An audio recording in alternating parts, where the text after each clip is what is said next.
Hiya Peter, good session on the short game. I hope you found it helpful. Just a couple of points to run through now regards mainly the setup. Ideally you want the golf ball to be placed just a little bit more in front of you, sort of more towards the centre, and we place a little bit more weight onto that front foot. You can see on the left hand side previously the ball was a long way back in your stance.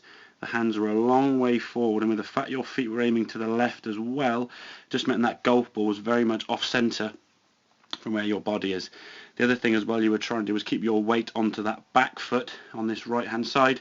As a result of that, your tendency would be now to come into the golf ball hitting it a little bit on the way up, either hitting the ground behind the ball and maybe hitting the ball fat, or thinning the golf ball and it whizzing across the green. So what we're trying to do is get that sort of sternum, as we can see now, over the golf ball and just keep it there. And if we can see now on the right hand side of this swing, nice movement going back, a little bit of wrist hinge and then going back, which is good. And as we swing through now, we can keep this structure.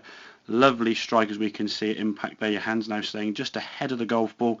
Lovely contact. Ball now coming off the club face, and you're maintaining this, what we call this Y shape, with your arms and the club right the way through to the completion of the shot. One thing I would say though is try to keep your head down too long. In this case it worked out okay, but if we keep our head down any longer, the tendencies will be to hit the ground just a little bit behind the golf ball, and that's how it's going to affect our strike. So just make those subtle adjustments at setup, moving that ball more towards the centre, putting a bit more weight onto your left side, and then we can just sort of swing the arms and the club in that Y-shaped form, and I'm sure you'll find your chip and be a whole lot better in the future. So hope that all makes sense, Peter. Any questions, please feel free to give me a shout, and I will see you soon.